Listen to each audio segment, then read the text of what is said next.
Hi friends, இன்றைக்கி இந்த வீடியோவில் நம்ம குடவாசல் பக்கத்தில் இருக்கிற ஓகை அப்படிங்கிற ஒரு சின்ன கிராமத்தை பார்க்க போகிறோம். போன வீடியோவில் நான் சேங்காலிபுரம் கிராமத்துக்கு போகிறது காமிச்சிருந்தேன். இந்த ஊருக்கும் அதே வழியில் தான் போகணும். இந்த ஓகை கிராமத்தை குடவாசலோட ஒரு பகுதி அப்படின்னு கூட சொல்லலாம். திருச்சேரை, நாச்சியார் கோவில், சிவபுரம், அன்னவாசல்னு நிறைய கோவில்கள் இருக்கிற ஊரை தாண்டி தான் இந்த ஊருக்கு போகணும். பிரளய காலத்தில் அமிர்தம் நிறைந்த குடம் ஒன்று மிதந்து வந்துன்றது அப்படின்னு கும்பகோணம் ஸ்தல வரலாறுல நிறையா பேர் கேள்விப்பட்டிருப்போம். அந்த குடம் உடைந்து அதோட வாய் விழுந்த இடம் குடவாயில், இப்பொழுது குடவாசல் அப்படின்னு அழைக்கப்படுகிறது. இந்த இடத்துல சிவபெருமான் பார்வதி தேவிக்கு பிரணவ மந்திரமான ஓம்காரத்தை உபதேசம் செய்தாராம். அதனால இந்த கிராமம் ஓம்கை அப்படின்னு அழைக்கப்பட்டு பிற்காலத்தில் ஓகை அப்படின்னு மருவினதா வரலாறு. ஓம்காரத்தோட முதல் சப்தம் அகரம் அப்படிங்கிறதுனால இந்த ஊருக்கு அகர ஓகை அப்படிங்கிற பெயரும் உண்டு. இந்த ஊரில் இருக்கிற பெரிய நாயகி உடனுரை காசி விஸ்வநாதர் ஆலயத்திலையும், ஸ்ரீதேவி பூதேவி சமேத ஸ்ரீ சுகாசன நாராயண பெருமாள் கோவில்லையும் சமீபத்தில் கும்பாபிஷேகம் நடந்து முடிஞ்சுது. ஓகை கிராமத்தை சேர்ந்த எங்களோட குடும்ப நண்பர் ஸ்ரீ ராம்குமார் அந்த கும்பாபிஷேகத்துக்கு எங்களை இன்வைட் பண்ணியிருந்தார். இந்த ஊர்களோட இயற்கை அழகை ரசிக்கிறதுக்காகவாது நீங்கள் எல்லாரும் கட்டாயமாக இந்த கிராமப்புறங்களுக்கு ட்ராவல் பண்ணியே ஆகணும். ஏதோ குடவாசல் வந்தாச்சு. குடவாசல் பஸ் ஸ்டாண்ட் இது நல்ல பெரிய டவுனாக இருக்குது. குடவாசல் நிறையா எல்லா வசதிகளும் இருக்குது. அரசு ஆண்கள் மேல்நிலைப்பள்ளி. இங்கேருந்து ஜஸ்ட் 1 கிலோமீட்டர் தூரத்தில் இந்த ஓகை கிராமம் இருக்குது. இந்த குடவாசலுக்கு பக்கத்தில் இருக்கிற இந்த ஓகை கிராமத்தை கண்டுபிடிக்கிறதுக்கு கொஞ்சம் கஷ்டமாக இருந்ததுனால ஒளிந்திருக்கும் ஓகை அப்படின்னு கூட டைட்டில் போடலாமான்னு பார்த்தேன். இதோ அக்ரஹாரத்துக்குள்ளே வந்துட்டோம். இந்த ஊரை சேர்ந்த அட்வொகேட் வெங்கட்ராமன் தன்னோட வீட்டை ரொம்ப பியூட்டிஃபுல்லாக ரெனோவேட் பண்ணி வச்சுருக்கார். அவரோட வீட்டில் தான் இந்த கும்பாபிஷேகத்துக்கு வந்த இந்த கிராமத்து மக்கள், சிவாச்சாரியர்கள் எல்லாரும் தங்கியிருந்தாங்க. வாங்க இந்த அக்ரஹார தெருவை போய் ஒரு ரவுண்ட் அடிச்சுட்டு வரலாம். சின்ன சின்ன வீடுகள் தான், கலர்ஃபுல்லாக ரொம்ப அழகாக இருந்தது. எனக்கு இந்த குட்டி வீடு ரொம்ப பிடிச்சிருந்தது. சரி உள்ளே போய் பார்க்கலாம் அப்படின்னு போனேன். அந்த வீட்டு பொண்ணு ரொம்ப ஃப்ரெண்ட்லியாக உள்ளே வாங்கம்மா அப்படின்னு சொல்லி கூப்பிட்டா. மினிமலிஸ்டிக் லிவிங், ரொம்ப அத்தியாவசியமான பொருட்கள் மட்டும்தான் இருந்தது. சின்னதாக அழகான பூஜை அறை. இப்போ தான் குளிச்சுட்டு கோவிலுக்கு கிளம்பின்னு இருந்தா, ஆனாலும் சிரிச்ச முகத்தோட பொறுமையாக நான் கேட்ட கேள்விக்கெல்லாம் பதில் சொல்லி ரொம்ப ஆசையாக இருந்தா. அதனால் நான் அவங்களோட டயத்தை வேஸ்ட் பண்ண விரும்பாமல் ஜஸ்ட் அந்த வீட்டை ஒரு சுற்றி பார்த்துட்டு அவங்க பொண்ணோட 2 வார்த்தை பேசிட்டு அங்கேருந்து கிளம்பினேன். இதோ எழுத்தாப்பில் இருக்க பாருங்க, இதுதான் ஜெயலக்ஷ்மி மாமியோட வீடு. இந்த கும்பாபிஷேகத்துக்கு வரவங்க எல்லாருக்கும் இவங்க வீட்டில் தான் சாப்பாடு ஏற்பாடு பண்ணியிருக்காங்க. காலம்புற காஃபி, பிரேக்ஃபாஸ்ட்லேருந்து ஈவினிங் டின்னர் வரைக்கும் இங்கே தான். மித்தத்தில் அழகாக டேபிள், சேர் எல்லாம் போட்டு யார் எப்போ வந்தாலும் சாப்பிட்டுக்கலாம் அப்படிங்கிற மாதிரி ஏற்பாடு பண்ணியிருக்காங்க. இந்த விருந்தோம்பல்ங்கிறது மட்டும் கிராமத்து மக்களுக்கு தன்னிச்சையாக வருது. விஸ்தாரமான மித்தம், அழகான தாவாரம்னு இந்த மாதிரி வீடுகள் எல்லாமே தனி அழகு.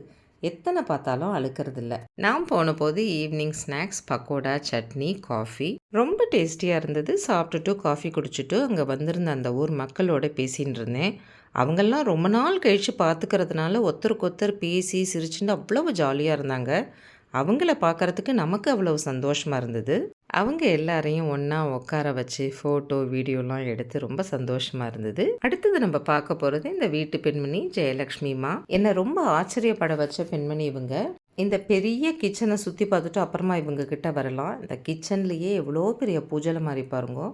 அவ்வளவு சுவாமிகள், அத்தனையும் நீட்டாக பூ வச்சு ரொம்ப அழகாக இருந்தது. இத்தனை அமக்கலத்துக்கும் கிச்சனும் எவ்வளவு நீட்டாக வச்சுருக்காங்க பாருங்கள். இதுக்கு நடுப்புற 4-5 பூனைக்குட்டி வேற குறுக்க மறுக்க ஓடிண்டு. இப்போ இந்த மாமி கிட்ட போய் ஒரு குட்டியாக ஒரு இன்டர்வியூ போடலாமா? நீங்கள் இங்கே தான் இருக்கீங்களா? நான் இங்கே தான் இருக்கேன். ஓகே, உங்கள் பேர்? என் பேர் ஜெயலட்சுமி. Diva, எல்லா கோவில் in India she would have seen. Oh. Not only seen.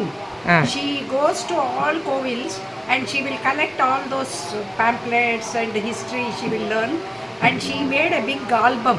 Okay. Of all she has ஒன்னு காமிங்க மாமா இங்கே இருந்தா. இப்போ பேசினவங்க பேர் மீரா. இவங்க ஹஸ்பண்ட் எல்லாரும் அட்டாமிக் எனர்ஜியில் ஒர்க் பண்ணி ரிட்டையர் ஆனவங்க. என்னோட மாமனாரோட கலீக்ஸு. இப்போ இவங்க இந்த ஆல்பம் எடுத்துன்னு வராங்க, பார்க்கலாம். நம்ம ஊர் கோவில்களை பற்றின அற்புதமான டாக்குமெண்ட் இந்த புக்கு. 2000 சிவன் கோயில் போயிட்டு வந்திருக்கோம். கேட்டிங்களா? சிவன் கோவில் மட்டும் இது வரைக்கும் 2000 கோவில் போயிருக்காங்களாம். பாருங்கள், அவங்க ஊர் பிள்ளையார் கோவில்லேருந்து ஆரம்பிச்சிருக்காங்க இந்த புக்கை. ஒரு பெரிய இத்தனை பெரிய ஆல்பம் ஃபோட்டோ இருக்கு. அது ஒன்று அது வேணுமா பார்க்குறீங்களா? இது மாதிரி 2-3 நோட் புக் வச்சுருக்காங்க. எல்லாத்துலேயும் அவங்க போன ஊர், அந்த கோயில் சுவாமி பேர், என்ன தேதியில் போனாங்க, அதோட சிறப்புகள் என்ன, எல்லாம் எழுதி டாக்குமெண்ட் பண்ணி வச்சுருக்காங்க. அவங்க கையெழுத்தை பாருங்கள், முத்து முத்தாக இருக்கும். இந்தியா மட்டும் இல்லை, சிங்கப்பூர், மலேசியா, ஸ்ரீலங்கா, கம்போடியா இந்த மாதிரி வெளிநாட்டு கோவில்களுக்கெல்லாமும் போயிட்டு வந்து அதையும் டாக்குமெண்ட் பண்ணியிருக்காங்க. அவங்க இன்னொரு ஆல்பம் கொண்டு வராங்க, அதையும் பார்க்கலாமா? இன்னும் 2 ஆல்பம் இருக்கு. அப்படியா? நாங்கள் எல்லா போன கோயில் ஆட ஆல்பம். எப்படி உங்களுக்கு இந்த ஐடியா வந்தது? எங்கள் மாமா நாங்கள் 2-3 கோயிலில் வாங்கினோம். சரி, அதுக்கப்புறம் நம்மளே தான் ஆல்பம் தயாரித்து வச்சுருந்தேன்ட்டு. So nice.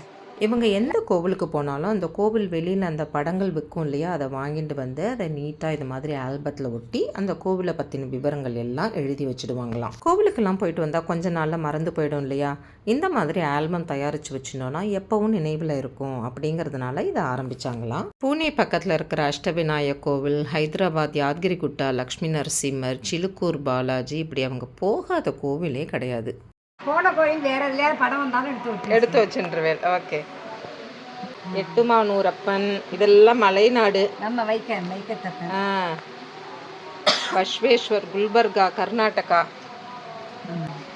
துர்ஜாபூர் பவானி, மகாராஷ்டிரா. கோவில்கள், மகான்களோட அதிஷ்டானங்கள், அநேகமாக இந்தியாவில் இருக்கிற அத்தனை கோவில்களுக்கும் இவங்க போயிருப்பாங்கன்னு நினைக்கிறேன். அத்தனை கோவிலோட படங்களும் இந்த ஆல்பத்தில் ரொம்ப அழகாக நீட்டாக ஒட்டி எழுதி வச்சுருக்காங்க.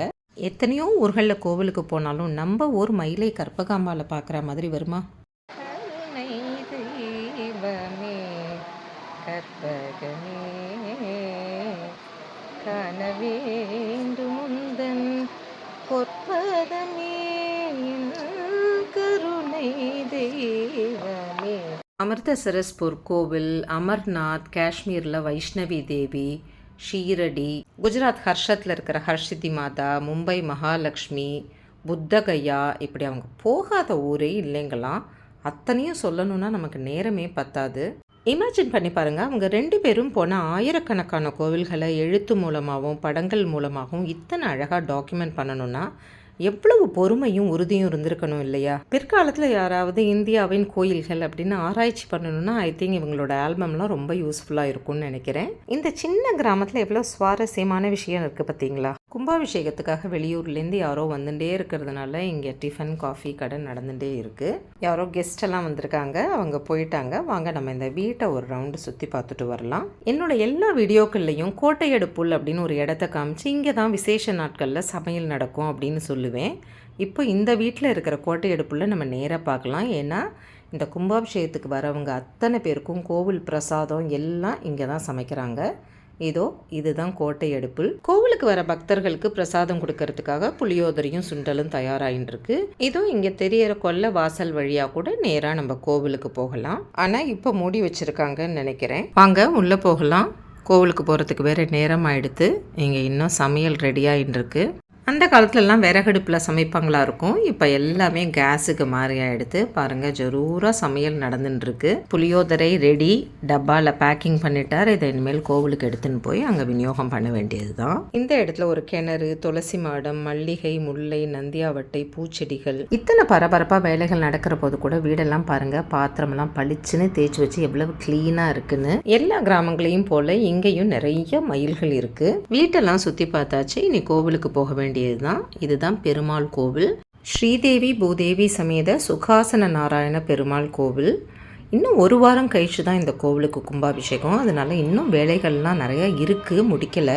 பாலாலயம் பண்ணியிருந்தாலும் பெருமாள் கோவிலை கட்டாயம் பார்த்துட்டு போகணும் அப்படின்னு வந்தோம். அதுக்கு பக்கத்துலேயே ஒரு அழகான பிள்ளையார் கோவில், பக்கத்தில் ஒரு குளம். இந்த பிள்ளையார் கோவிலுக்கும் கும்பாபிஷேகம் நடக்க போகிறது. ஸ்ரீ விசாலாட்சி சமேத காசி விஸ்வநாதர் கோவிலில் தான் மறுநாள் கும்பாபிஷேகங்கிறதுனால இப்போ அங்கே போகலாம்.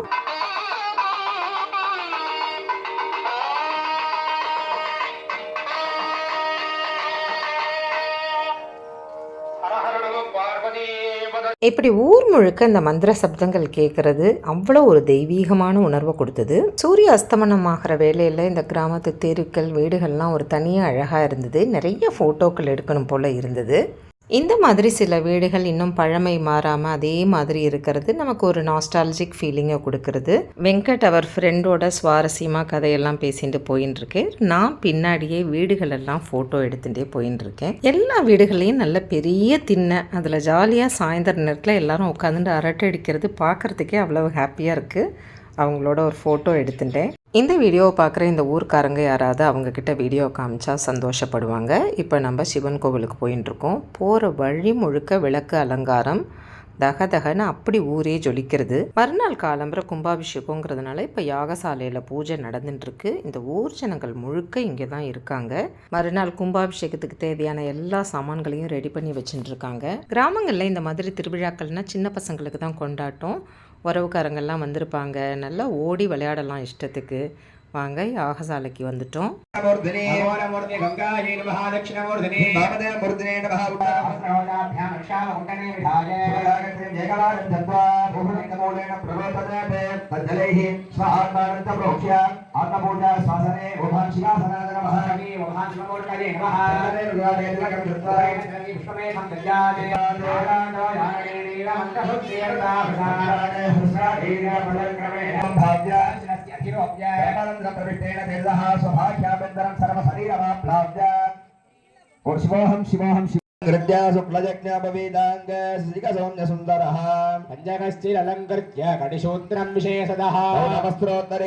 இந்த மாதிரி மந்திர கோஷங்கள் கண்ணுக்கு காதுக்கு மனசுக்கு எல்லாம் எவ்வளவு இனிமையாக இருக்கு இல்லையா? இதோ நாளை கும்பாபிஷேகம் பண்ணிக்கொள்ள போகிற கடவுளின் மூர்த்திகள். கும்பாபிஷேகத்திற்கு முதல் நாள் மட்டும் நாம் உள்ளே சென்று இந்த கடவுள்களை தொட்டு வணங்கலாம். ரொம்ப இருட்டிட்டதுனால சுவாமியை நன்னா மனசார வேண்டிட்டு அங்கேருந்து கிளம்பினோம். காரை இங்கே அக்ரஹாரத்துக்குள்ளே தான் நிறுத்தி வச்சதுனால திருப்பி இங்கே வர வேண்டியிருந்தது. வர வழியிலையும் விடாமல் அங்கங்கே நின்று ஆசை தீர ஃபோட்டோ எடுத்துட்டாச்சு. இத்தனை இருட்டில் கூட அதிகமாக மனுஷ நடமாட்டம் இல்லைன்னா கூட கிராமங்களில் மட்டும் என்னவோ தெரியல, பயமே வரதில்லை. கார் எடுத்துட்டு கிளம்பினோம். இதுதான் நம்ம முதல்ல பார்த்த அட்வொகேட் வெங்கட்ராமன் அவர்கள் வீடு. இன்னைக்கு எக்கச்சக்க நடைங்கிறதுனால ரொம்ப தாகமாக இருந்தது. அதனால போகிற வழியில் இந்த கடையில் நிறுத்தி ஏதாவது கூல்ட்ரிங்க் வாங்கலான்னு போனேன். இந்த கடையை பார்த்து அசந்து போயிட்டேன். இந்த சின்ன கடையில் மளிகை சாமானில் ஆரம்பித்து பேசிக் மெடிசின், ஸ்டேஷ்னரி, சின்ன சின்ன எலக்ட்ரானிக் சாமான்கள் அப்படின்னு இல்லாத சாமானே கிடையாது. ரொம்ப இம்ப்ரெசிவாக இருந்தது. எங்களுக்கு ரொம்ப பிடிச்ச பன்னீர் சோடா 2 பாட்டில் வாங்கிட்டு அங்கேருந்து கிளம்பினோம். பயங்கரமாக இருட்டு போயிடுது. மறுநாள் கும்பாபிஷேகத்துக்கு எங்களால் வர முடியாதுங்கிறதுனால இவரோட ஃப்ரெண்டு கும்பாபிஷேகம் வீடியோவெல்லாம் எங்களுக்கு அனுப்பிச்சிருந்தேன். அந்த வீடியோவெல்லாம் ஷார்ட் அண்ட் கிறிஸ்பாக எடிட் பண்ணி உங்களுக்கு காமிச்சிருக்கேன், பாருங்கோ.